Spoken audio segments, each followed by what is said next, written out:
Hello students, residential chapter में हमने पढ़ा कि हम पर्सन के डिफरेंट कैटेगरीज में रेजिडेंशियल स्टेटस कैसे फाइंड आउट कर सकते हैं।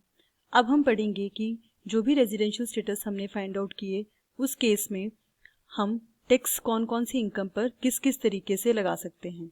टॉपिक का नाम है इंसिडेंस ऑफ टैक्स और स्कोप ऑफ टोटल इनकम। ये एक टेबल है जिसको पहले हम समझेंगे और फिर हम इसको विद न्यूमेरिकल एग्जाम्पल समझेंगे। आप देखेंगे कि इस टेबल में फर्स्ट जो कॉलम है it is nature of income, यानी कि इसमें हम देखेंगे कि इनकम कितनी तरह की हो सकती है। फिर हम tax incidence in case of resident, not ordinary resident and non resident. इन तीनों के केस में फिर हम देखेंगे कि कब इनकम टैक्सेबल होगी और कब इनकम टैक्सेबल नहीं होगी। So first point is income received और deemed to be received in India. First point है कि अगर इनकम इंडिया में रिसीव हो रही है या फिर हम ये अज्यूम कर रहे हैं कि वो इंडिया में रिसीव हो रही है तो it is taxable in case of all three. ये तीनों केसेस में टैक्सेबल है।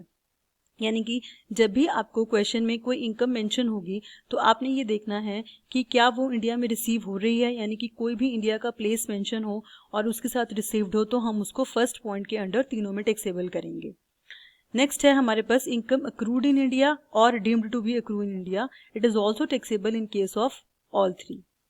अब यहाँ पर क्या है कि अगर वो इनकम इंडिया में कमाई जा रही है, यानी कि उसका जो प्लेस ऑफ एक्रूअल है, उस इनकम को कमाने की जो जगह है अगर वो इंडिया में है तो भी ये तीनों में टैक्सेबल होगी। डीम्ड टू बी अक्रू का मतलब है कि वो कुछ परिस्थितियों में इनकम बेशक बाहर रहकर, विदेश में रहकर कमाई जा रही है लेकिन फिर भी हम उसको इंडिया में ही कंसीडर करेंगे।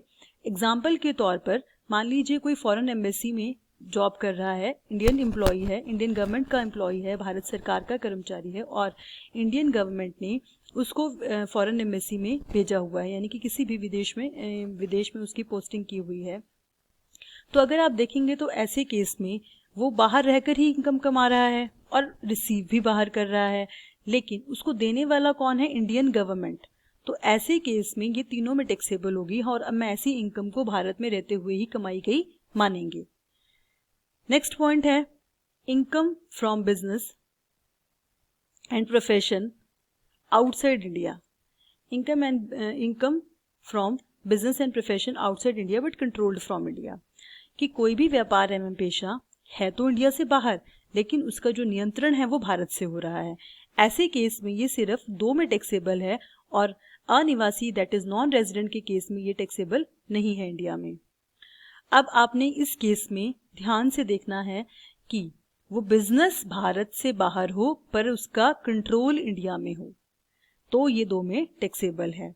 नेक्स्ट पॉइंट है income accrued and received outside India, it is taxable only in case of resident.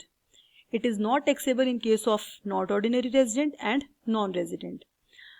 सिर्फ इस वाले पॉइंट के लिए ही जो इंडिविजुअल और HUF हैं वो अपने आप को NOR प्रूव करते हैं, क्योंकि भारत से बाहर कमाई और प्राप्त की गई इनकम सिर्फ रेजिडेंट के केस में टैक्सेबल होती है, नॉट ऑर्डिनरी रेजिडेंट के केस में टैक्सेबल नहीं होती। नॉन रेजिडेंट में तो होती ही नहीं है। हमने पर्सन की कैटेगरीज में से पढ़ा कि जो इंडिविजुअल और HUF हैं सिर्फ इनको नॉट ऑर्डिनरी रेजिडेंट का दर्जा मिल सकता है। कब मिल सकता है? इंडिविजुअल जब ये प्रूव कर दे कि वो सेक्शन 66 की एडिशनल कंडीशन पूरी नहीं करता, और HUF के केस में कर्ता ये प्रूव कर दे कि कर्ता सेक्शन 66 की एडिशनल कंडीशंस पूरी नहीं करता, तो HUF नॉट ऑर्डिनरी रेजिडेंट हो जाएगी। वो ऐसा इसी वाले पॉइंट की वजह से करते हैं क्योंकि इंडिया से बाहर अर्न एंड रिसीव जो इनकम है वो NOR के केस में टैक्सेबल नहीं होती।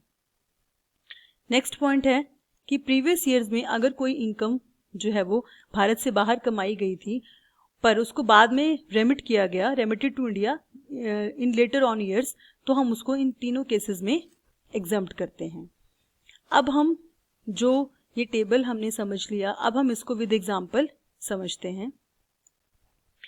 हमारे पास एक क्वेश्चन है, Ram provides following details of income, calculate the income which is liable to be taxed in India for the assessment year 2020 and 21 assuming that he is ordinary resident, he is not ordinary resident and he is non-resident and these are the incomes। अब इन incomes को हम समझेंगे कि table जो हमने पढ़ा उसके कौन कौन से पॉइंट्स में टैक्सेबल हो रही हैं और यहाँ पर हम एक टेबल ड्रॉ कर लेंगे, फर्स्ट में पर्टिकुलर, सेकंड में resident, third NOR not ordinary resident and the last one is non resident. एक एक करके हम डिस्कस करते हैं। सबसे पहले है हमारे पास फर्स्ट पॉइंट में salary received in India from a former employer of UK 1,40,000। Income है कि सैलरी मिल रही है, कहाँ पर मिल रही है? इंडिया में। कहाँ से मिल रही है? किसी पुराने UK के एम्प्लॉयर से। अब टेबल जो हमने डिस्कस किया उसका point number 1 that is income received in India is taxable in case of all 3। तो हमने उसी के अंडर इसको तीनों में टैक्सेबल कर दिया। नेक्स्ट है income from T business in Nepal being controlled from India 10,000। यानी कि कोई टी बिजनेस है जो नेपाल में है जिसका कंट्रोल इंडिया से हो रहा है, यानी कि अब ये कौन सा आएगा? ये आएगा हमारा टेबल का point number 3 that is income from a business outside India but controlled from India. क्या क्लॉज है? It is taxable in case of first two and it is not taxable in case of non resident. ठीक है, 10,000 को हमने 2 में दिखा दिया और तीसरे में नील कर दिया। नेक्स्ट पॉइंट है interest on company deposit in Canada 1/3 received in India amount is 30,000। ठीक है, इसको हम थोड़ा ध्यान से समझेंगे। वो कहता है कि कनाडा के अंदर किसी कंपनी में डिपॉजिट करवाया हुआ था, उसके ऊपर ब्याज आया, उस ब्याज का 1/3 इंडिया में रिसीव हो रहा है, बाकी का वहीं रिसीव हो रहा है। आप देखेंगे इसको हमने 2 पार्ट्स में डिवाइड किया। 1/3 रिसीव्ड इन इंडिया, 30,000 का 1/3 कितना आता है? 10,000। तो 10,000 तो हम तीनों में टैक्सेबल करेंगे क्योंकि रिसीव्ड इन इंडिया हो गया। बाकी का जो 2/3 हिस्सा है वो इंडिया में रिसीव नहीं हो रहा, यानी कि वो बाहर रिसीव हो रहा है। इनकम ऑलरेडी बाहर कमाई जा रही थी, रिसीव भी 2/3 हिस्सा बाहर ही हो रहा है, तो उतने हिस्से को हम सिर्फ एक में टैक्सेबल करेंगे। और किस पॉइंट के अंतर्गत करेंगे? ये हम करेंगे टेबल के पॉइंट नंबर 4 में, that is income accrued and received outside India is taxable only in case of resident.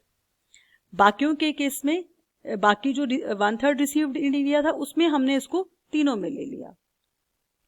Next point है profit from a business in Mumbai controlled from UK amount is 1 lakh.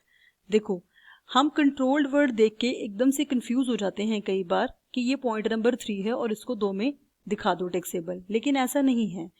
Profit from a business in Mumbai India का एक place है, यानी कि अब तो इसका जो अक्रूवल, प्लेस ऑफ अक्रूवल है, इनकम कमाने का जो स्थान है वो इंडिया है। तो अब हम इसको पॉइंट 3 में नहीं लेंगे, हम इसको पॉइंट 2 में लेंगे, और पॉइंट 2 में it is taxable in case of all 3।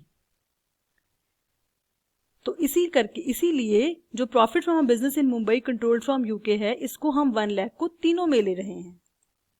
Next है profit for the year 2002-03 from a business in Tokyo remitted to India. ये टेबल का पॉइंट नंबर 5 है कि पिछले सालों की अगर कोई इनकम बाद में इंडिया लाई जाती है तो वो किसी भी केस में टैक्सेबल नहीं होगी।